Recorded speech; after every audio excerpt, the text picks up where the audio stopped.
ফরিদপুরের মধুখালীতে মিলগেট বাজার বণিক সমিতির আয়োজনে এক ফুটবল খেলা অনুষ্ঠিত হয়েছে। 21 সেপ্টেম্বর 2024 শনিবার বিকাল 4টায় ফরিদপুর চিনিকল উচ্চ বিদ্যালয় প্রাঙ্গণে খেলাটি অনুষ্ঠিত হয়। খেলায় যে দুটি দল অংশগ্রহণ করে তারা হলো মিলগেট বাজার সভাপতি একাদশ বনাম সাধারণ সম্পাদক একাদশ। উক্ত খেলায় সভাপতিত্ব করেন মোহাম্মদ লিয়াকত হোসেন, অর্থ সম্পাদক, মধুখালী উপজেলা বিএনপি। খেলায় উপস্থিত ছিলেন শাহাবুদ্দিন আহমেদ সতেজ, সাবেক ভিপি, মধুখালী সরকারি আইনউদ্দিন কলেজ ও সভাপতি, মধুখালী পৌর বিএনপি; মোহাম্মদ আব্দুল আলিম মানিক, সাবেক ভিপি, মধুখালী সরকারি আইনউদ্দিন কলেজ ও সহসভাপতি, জেলা যুবদল ফরিদপুর সহ অন্যান্য নেতৃবৃন্দ। প্রতিদ্বন্দ্বিতাপূর্ণ খেলায় 1-0 গোলে সভাপতি একাদশ জয়লাভ করে। খেলাটি দেখতে শত শত লোকজনের সমাগম ঘটে। খেলা শেষে অতিথিরা পুরস্কার তুলে দেন বিজয়ী ও রানার চাপ দলের মধ্যে।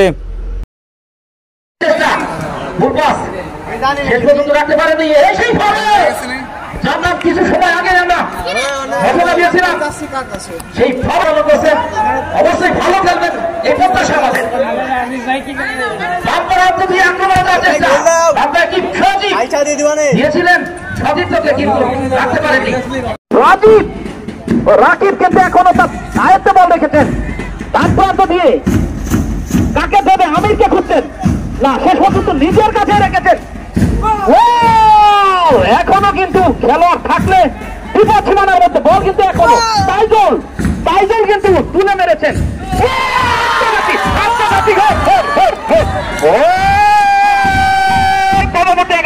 এই মুহূর্তে কিন্তু এগিয়ে গেলেন, অর্থাৎ আত্মঘাতী মনিরের পায়ে লেগে বলটি নেমে চলে যায় সরাসরি গোল। শুকতারা টিভি 24, সকল খবর সবার আগে।